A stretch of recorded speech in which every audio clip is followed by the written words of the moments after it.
which I didn't watch the show, was probably, to this day, it probably had more people on the edge of their seats. His series would always end with a cliffhanger, was the Dallas episode, Who What?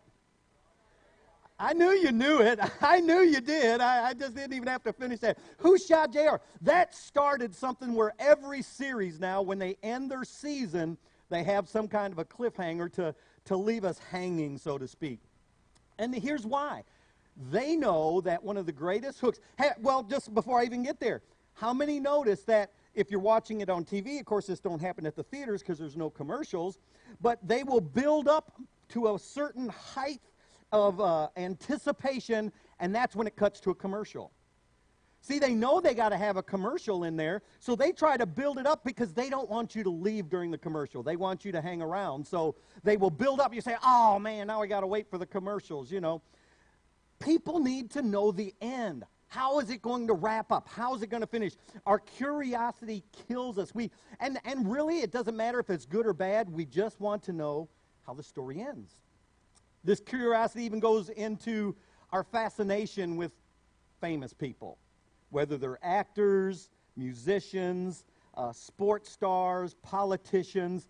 We get involved in their lives to a certain extent, especially when some kind of drama happens. Or we want to know how they got their success. Are they still successful? We want to know if they failed. Why did they fail? What happened there? We're interested in their relationships. We're interested in their deaths. If somebody famous dies, they know they got an hour documentary they can come out and put out within a couple of weeks of that person dying, and everybody's going to watch it because it's like tying up the ribbon on the bow. It finishes the story, and we want to know the end of the story. In everyday people, we're curious about that too. I know if you get on Facebook much, whether it's a news story, whether somebody shares it, there's always this gripping title of what is going on, and you will click on it because all of a sudden now that your curiosity has risen, you want to know the rest of the story. Paul Harvey made a popular series for years on the radio, The Rest of the Story, what you didn't maybe know behind the scenes. And with everyday people, we want to know their hardships. We hear they're struggling. Oh, there's a single mom with 2 kids, and now this happened and this happened. We want to know what's going on. There's somebody missing in their family, that maybe they've been kidnapped, or maybe they're lost. They were hiking in the woods, and now they can't find them. And all of a sudden, for days until they find the answer, I don't know if you were following, but there was a lot of people wondering what was happening to those people in Canada. These 2 teenagers that supposedly had killed a young couple and another man, and they were on the loose, and they're going around, and we get caught up in these things. We want to know the end of the story. And everyday people were concerned about their deaths. You know, to this day, probably the first thing that a lot of people do, if they even go to Shelby County today or get the newspaper, I know I used to do that. It's just something about it, especially as you get older. One of the first things you want to know is not what all's going around town. You want to know who died. The obituary. The obituaries and the arrest record. Who is on either column? Are they alive or are they in jail? I don't care, but I want to know where they're at. You know, we're so curious about the endings of people's stories. Natural disasters, they come on. It can be tornadoes, hurricanes, floods, drought. It fascinates us. We want to see how it's going to unfold. And then even nationally or in the world, we're still caught up in stories, and until they finish their course, their ending, it could be a world crisis that's going on. It could be terrorist things. It could be bombings. It could be riots. It could be war. All these things capture our attention. And it's all for one simple reason. We want to know how it's going to end. How's it going to finish? I'd already said some of these things, but I changed it a little bit different in my question I was going to ask you, and this is this. If you're watching a movie or TV series or sporting event and the power goes out, how do you feel? Or all of a sudden, we interrupt this program. You know, and I understand this, and I know some people might take this wrong and say, Pastor, you have no feelings and no compassion. But if I'm watching a show and it's on channel 3, 6, or 12, and why I'm saying that, there's a purpose behind this, is because it's considered a local station, even though it's from center, 80 miles away or whatever, something like that. I'm watching a show, And I'm halfway through that show, and it's really good. And all of a sudden, because there's a tornado, possible sighting, 80 miles on the other side of Shreveport, they interrupt all of everybody's program, and they constantly, for 20 or 30 minutes, giving you every single, oh, it moved 2 inches now. It moved another, you know. And I'm sitting there, it has nothing to do with me. There is nothing I can do. I can't drive there and help them. I can't do that. And I can say a prayer, but you know, God understands quick prayers. I don't have to pray and fast for 30 minutes right then and there. I can say, why do I have to suffer just because? And then it never does anything. Do they apologize for interrupting?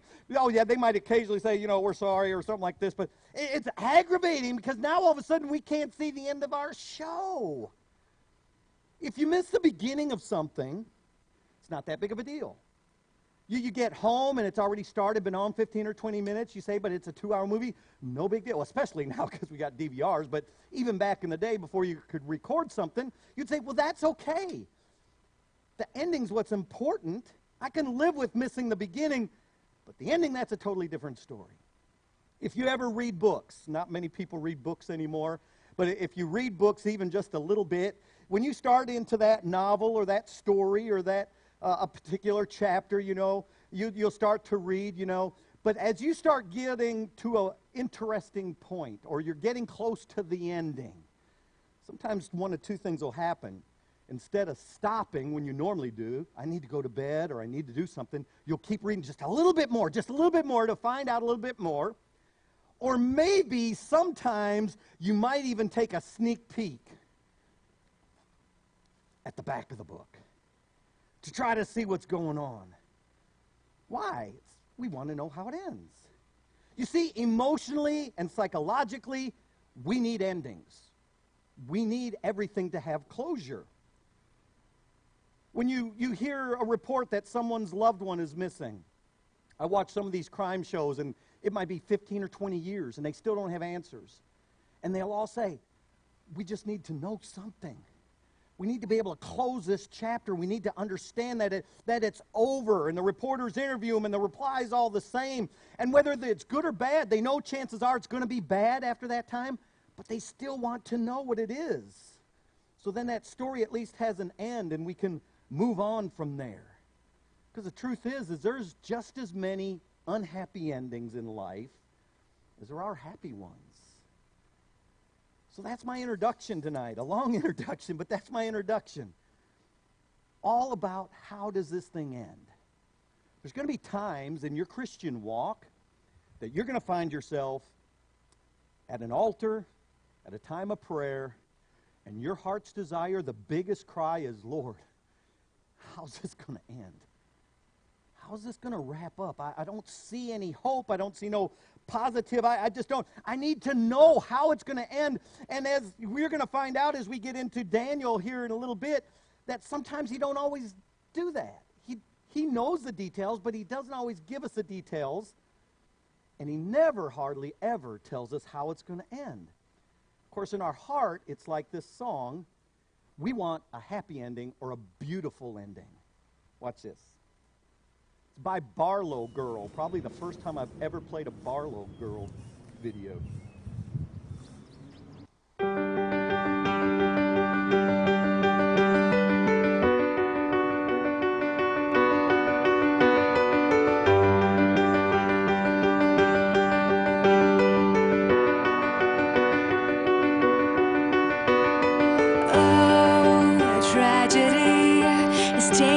So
don't know if you were paying attention, but there was two stories going on here. They've done an interesting thing with this video.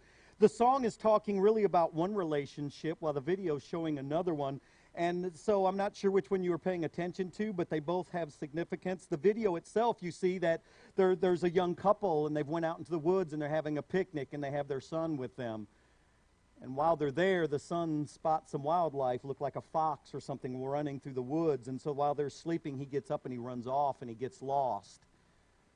What kind of an ending are we going to have to this story? What's going to happen? Is it going to end tragically? Will he be lost? Will he get to a point where nobody can find him? Will he succumb to the elements? Will the parents be so brokenhearted? What's going to happen? And then we see that he's found and he's restored, and so there's a happy ending. But the words to the song itself is talking about our relationship with Christ. If you'll notice in there, without saying directly, every time the word you or your or something like that was mentioned, it was capitalized. Now, when we do that in reference, like if you're writing, God, I love you, you should always be capitalized because it's signifying his deity and his authority and of who he is. If you say, Jesus was a good man, he did this, he should be capitalized. With normal people, you don't capitalize it. So every time there was a reference to who this love and who this relationship to was in the song, it was capital letters. So it was always signifying the relationship with Jesus Christ. And in the song it says, my life tears me apart. My life gets me away. So in all my struggles, when I find myself being torn away, how's my life going to end? Will I end up with you? I want to be in your arms. I think every Christian has thought about or pictured or imagined the moment when they get to heaven. And, yeah, it's going to be glorious, and yeah, it's going to be cool seeing streets of gold and crystal seas and walls of jasper. But there's somebody I want to see a lot more than all that. I can't wait to be in the arms of Jesus. What a crazy moment that's going to be. I love embracing my wife, but, honey, there's one I want to hug more than you. And I can't wait for that moment. It is going to be, people are going to have to be prying my arms off. Come on, Steve, you got to share. We got all eternity. It's like, I don't care. And so this song is telling us, and so what kind of an ending? How is our ending going to be? On the night that Jesus was arrested in the Garden of Gethsemane, Peter had denied his Lord and Savior. And he ran into the woods. A lot of others ran into the woods too. Dangerous circumstances. Nobody knows what's going on. But he had to know the end. He had to know what was going to happen to Jesus. So unlike a lot of them, after the soldiers took him away, even though Peter ran away, Peter followed from afar.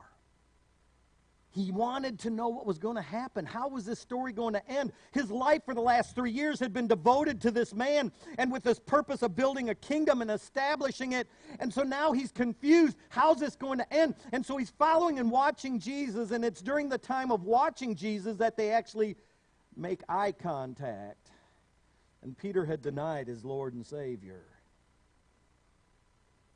You see, the disciples, most of the world at that time, thought the cross was the end of the story.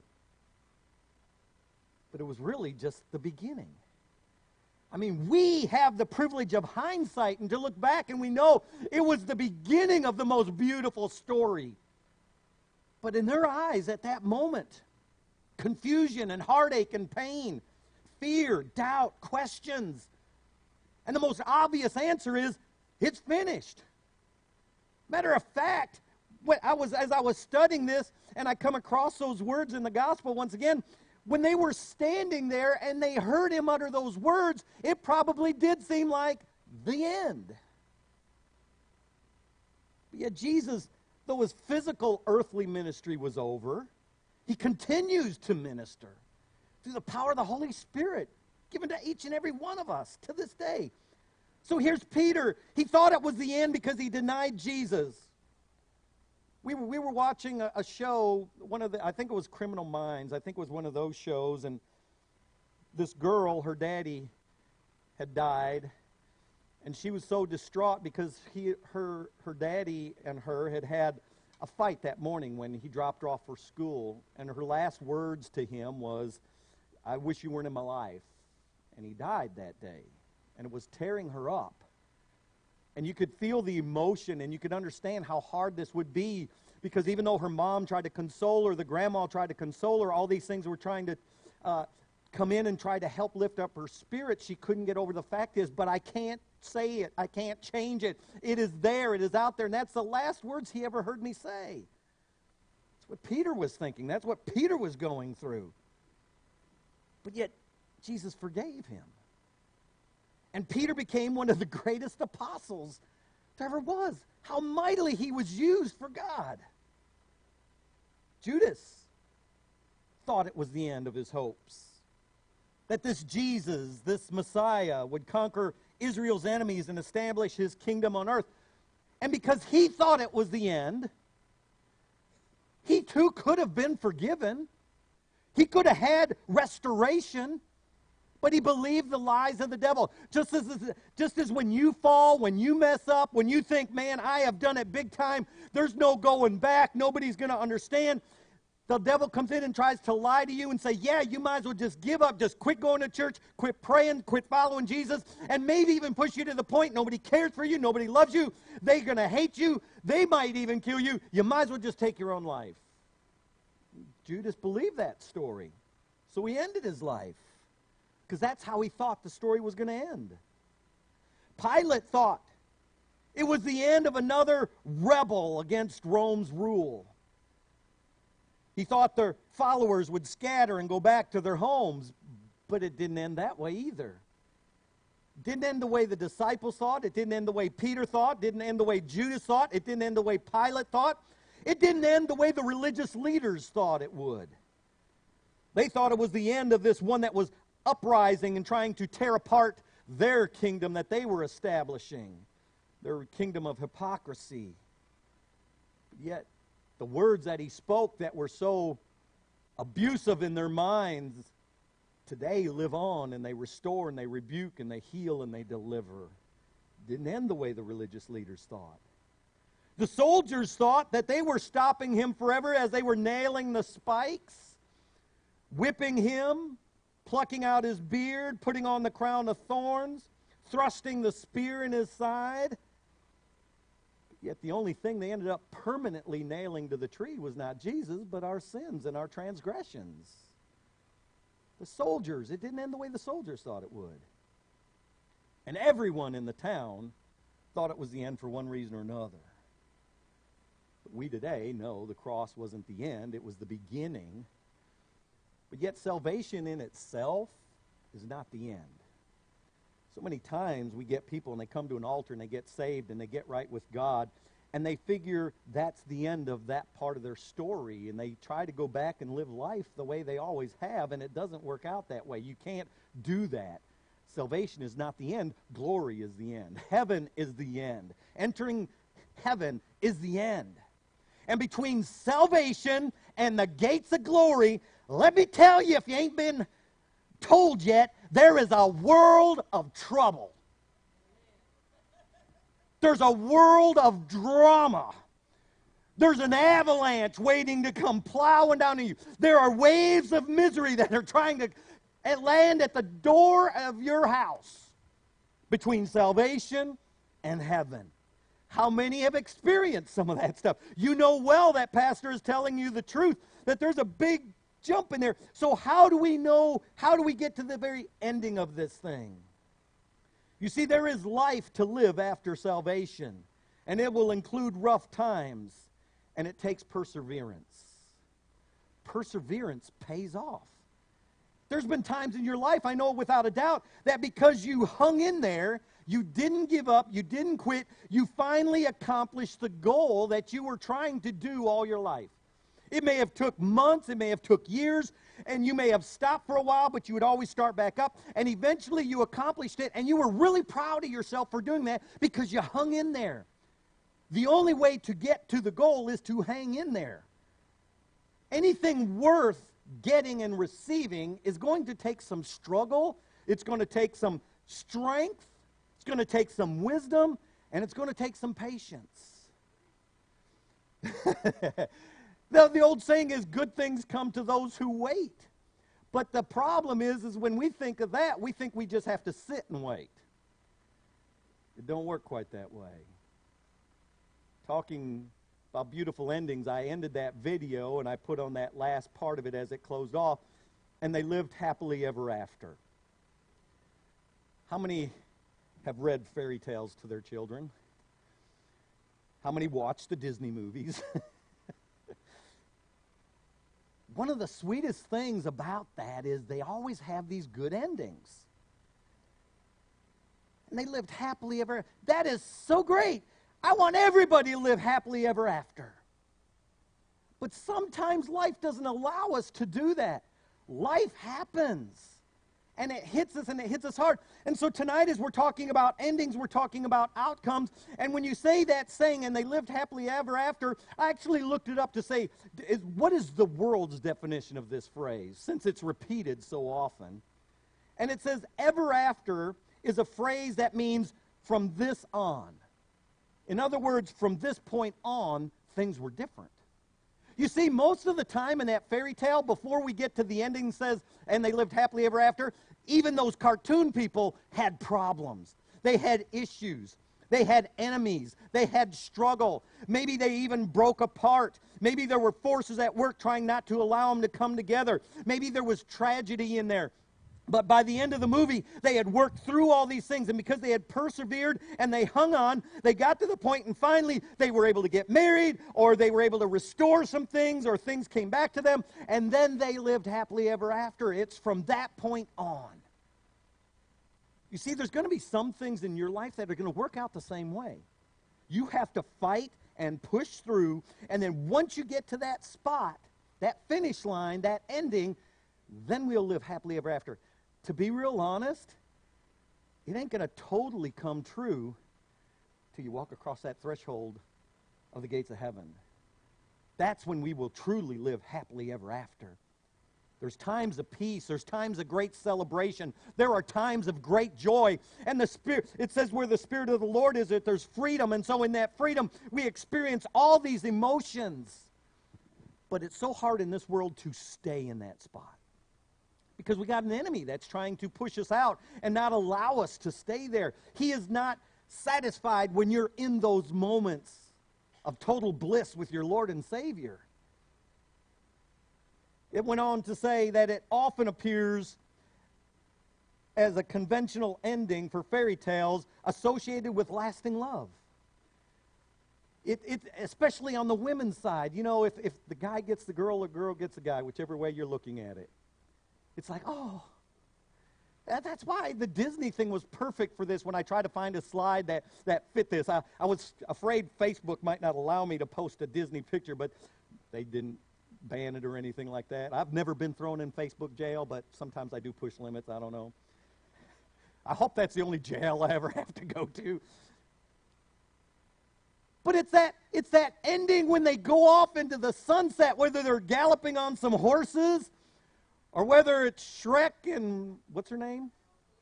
Yeah, Fiona going off in their thing that they go off in. Whatever it is, it's like, oh, that is so great. Because we want our lives to be like that. Satisfactory, happy endings are happy for the reader as well, because we begin to empathize with the characters. And when they are rewarded, we feel rewarded. So let's get to Daniel tonight. Although God is meticulous, I don't know if you ever knew somebody that's really meticulous. I mean, they are every little thing just has to be just the right way. They'll walk into a room.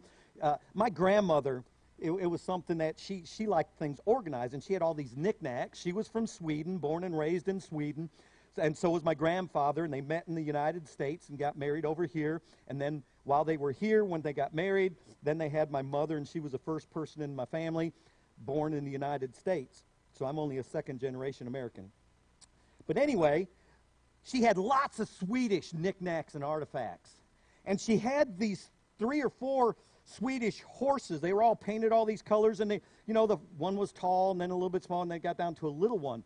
Well, they were on a bookshelf that we walked right by every day. And so every time I would go in there, I would take them out and turn them horses around so they're facing the wall, and their rear ends was facing out to the thing, you know. And she would come walking through there, and she couldn't stay in it, and she'd turn them around, and it was like constantly doing that, you know. And I've been in places where people that if they're sitting at a table, they're constantly moving things around. Everything's got to be just right. And they're the kind of people that if there was a picture on the wall, and if it's the least bit crooked, even if it's not their house, if they're in a store, if they're in a restaurant, it's like, I can't say it. I gotta, you know, it's just like, you got to do it. They're very meticulous. God is very meticulous.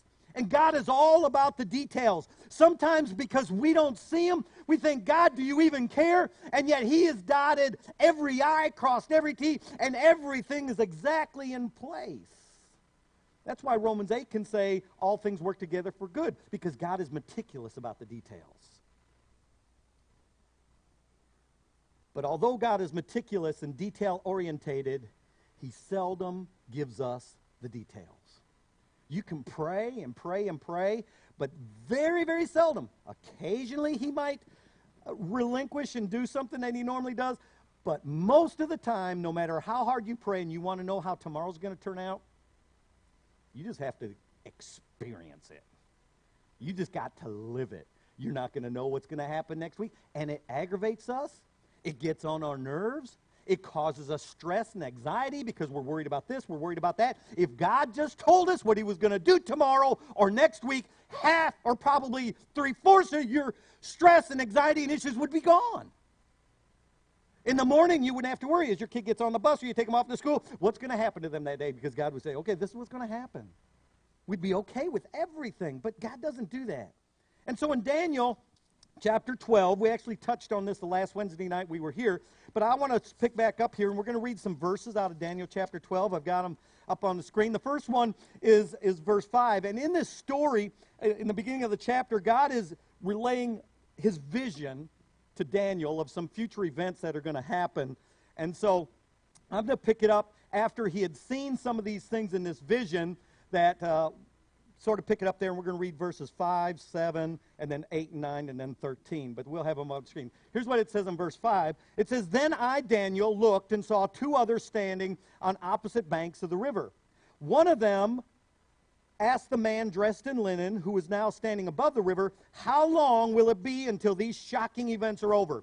So even the supernatural beings, the spiritual beings, that some translations say there were two witnesses, and this angelic messenger was the one in the middle of the river. And these witnesses, who are supernatural beings also, when they hear the vision of God and the plan of God and the prophetic words of God going out about some end things and some future things, the angelic messenger comes in and says, "How long will it be until these shocking events are over? How's this going to end?" And then let's drop to verse 7. It says, "The man dressed in linen who was standing above the river raised both his hands towards heaven and took a solemn oath by the one who lives forever, saying, 'It will go on for a time, times, and a half a time. When the shattering of the holy people has finally come to an end, all these things will have happened.'" And so he's beginning to explain, but this is very confusing. There's people today who study these scriptures right here that I've just given you their whole lives, and they still can't figure this out. There's men that have wrote books about the end times. They still ain't figured it out. Nobody will ever figure it out. God has made it impossible, and that drives man nuts. He's got to figure out a way. Almost every person that's wrote a prophetic book about the end times has either already been proven wrong, or every day that something don't happen that they said was going to happen has been proven wrong. We don't know exactly. It was never intended for us to know exactly. And Daniel wanted to know exactly. And God gives him an answer. So let's go on to verse 8 and 9. "I heard what he said, but I didn't understand what he meant. So I asked, 'How is this all going to finally end, Lord?' Me, Daniel, your servant, the one you've got your hand on, that you've been leaning on. How is this going to end?" Verse 9. "But he said, 'Go now, Daniel, for what I have said is kept secret and sealed until the time of the end.'" Right there, God's own word, God's message to man. It's going to be a secret till it happens. You may know bits and pieces, but there's going to be details. There's going to be pieces of the puzzle. God's allowed man, and if he continues to linger before he sends his son, He's going to allow man to fill in a lot of pieces, but there's going to be so many blanks that there's going to be always something going on. He says, go on now, Daniel, for what I've said is kept secret and sealed until the time of the end. Many will be purified, cleansed, and refined by these trials. The things that they have to go through between now and then, many of them are going to come to a relationship. Many of them are going to become my sons and daughters during this time. These trials are actually going to expedite people because of the stuff they're facing to come unto me. He says, many will be purified, cleansed, and refined by these trials, but the wicked will continue in their wickedness. No matter how much you pray for our nation, still pray for our nation, but no matter how much you pray, wickedness is going to continue in high places. We gain victories, we win battles, but in the end, all we're doing is prolonging the inevitable. When Jesus will be sent down here to get us all out of here, wickedness will prevail. Just as Jesus said, I don't care how much money the government gives the poor, Jesus said these words, the poor you will have with you always. You can't eradicate it. It's always going to be there. Wickedness will always be there. He said none of them are going to understand. Only those who are wise will know what it means. Let's go down to verse 13. Some more things transpire. And this is what he tells Daniel. This is verse 13. As for you, go your way until the end. Go live your life, day at a time. Do whatever you have to do, and go to the end. You will rest, and at the end of the days, you will rise again to receive the inheritance set aside for you. Basically, this is what he's saying. You just go on and live your life. Don't worry about the end. It's a secret. Nobody's going to know. There's going to be some things that you'll be wise to, some things you'll understand, some things you'll get a revelation from my word and through prophets and different things like that. But ultimately, you won't know. Don't worry about it. And one day, you hang in there, you're going to get your reward. And that's all that matters. So Daniel here receives further assurance that these visions are true.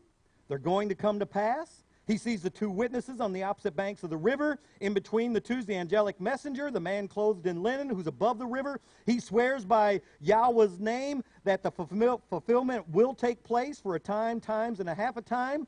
That the time until the ending is what that's talking about. Concerned about what he's heard, Daniel asked the obvious question, how's this going to turn out? What's the ending going to be? He doesn't get much of an answer. All the answer really tells him is that through the process of perseverance, the Lord will always have a faithful remnant, and that's it. There's going to be times when you go to prayer and you're asking God for things. He might reveal a few things and say, okay, this is my plan, this is my desire, this is my goal. I'm heading this way. The details you don't know and how it ends you don't know. And he's going to say, and that's it. That's all I'm telling you. When I thought about that, I thought about the ending, since we've been talking about fairy tales and cartoons and stuff like that. I thought about this, so maybe this is some of your favorite characters telling somebody, that's all, folks. That's all, folks. You're welcome. That's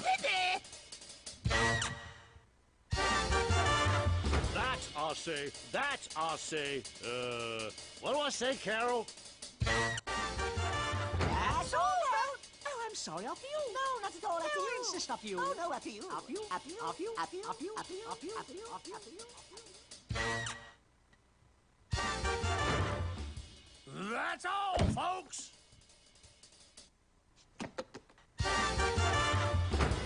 Hasta luego, amigos. And that's the end. Now, there's a lot of kids probably don't even know who any of those people were, but I mean, they all bring a smile to my face. Speedy Gonzalez was one of my favorite ones back when I was a kid. He was really cool. Of course, Taz was a cool one, you know, but God's going to get to a certain point and says, that's all I'm telling you.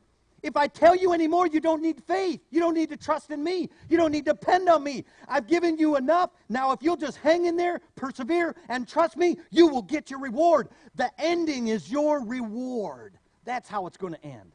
Don't worry how it ends for your brother, your sister, your neighbor. Worry about how your end is going to be. End of discussion. Daniel would receive no further revelation on this matter, thus leaving his question in verse 8 unanswered. Daniel and for all those, including us today, for whom the vision was recorded, had all the information they needed to persevere in righteousness through persecution. We've been given everything we need to make it to the end. It's not up to us to worry about how it ends. We just need to make it to the end. We need to persevere. In Daniel 8:17, it's a reference to this same subject matter, and in that particular verse, it says, at the times at the end. And what this refers to is that there will be a time when suffering is replaced by restoration and hope. You see, that's the ending we worry about. The ending that, Lord, I'm going through some things, but he promises that there will be restoration. There will be blessing. There will be hope. There will be reward. 1 Peter 1:6-9. And this is from the New Living Translation as well. Peter understands this. We're talking thousands of years later. And he understands there's going to be trouble, there's going to be persecution, there's going to be these times when we really feel like, God, I need to know, I got to have an answer. I need to know how this is going to turn out. Am I going to get the promotion? Am I going to keep my job? Are we going to be able to do this? Are we going to be able to do that? Is healing going to come in my life or my family member's life? Is my marriage going to be restored? That these hard times are going to come. And so Peter, thousands of years later, writes something very similar about that we're going to have trials and stuff, but if we persevere, if we hang on to the end, there's a reward. And this is what he says. So be truly glad. There is wonderful joy ahead, even though you must endure many trials for a little while. These trials will show you that your faith is genuine. It is being tested as fire tests and purifies gold, though your faith is far more precious than mere gold. So when your faith remains strong through many trials, that perseverance, that hanging in there, that not giving up, it will bring you much praise and glory and honor on the day when Jesus Christ is revealed to the whole world. The final ending. When he comes down and he gathers the church together. That's the ending. Daniel wanted to know. He was struggling. He was confused. God said, don't worry about it.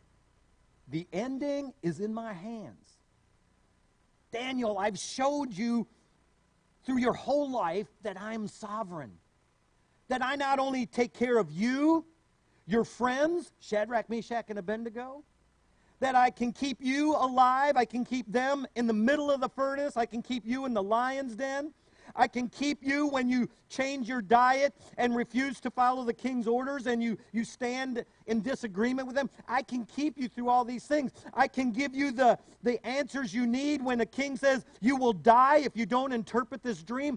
I will take care of you. I have proved I am over everything, including the king. Remember when we talked about the king went crazy and ran around like a cow for a year, and he mooed and he ate grass. But the king was restored, and Daniel interpreted all these things. He says, I am sovereign. I am over everything. I'm even over the ending. If you'll just trust me, just believe me. So Peter learned, as well as Daniel, that we can rejoice in trials, even when we don't know the final outcome. Because they had learned that the proof of their faith, just like Peter tells us the proof of our faith, is more precious than perishing gold, even though it's tested. School started today. Homework's going out. Testing will begin. It's testing in everything in life. Our relationships are tested. Our patience is tested. Our finances are tested. But even though it's tested by fire, will be found to result in praise and glory at the revelation of Jesus Christ. What an ending. What an ending. When he stands there, arms open wide, pure white. What an ending. We need to hear the underlying all-important message of this. We spend so much time worrying about today and tomorrow, what's going to happen. How's it going to end? That the only ending that God is concerned about is finally revealing Jesus Christ to this world as Lord and Savior at the end of the age. Everything between now and then, it's only preparation for the ending. I'm going to do something I usually don't do, but I just felt led to do this tonight. So I'm going back to Barlow Girl with that same video. And we're going to close out with that, and then I'm going to pray.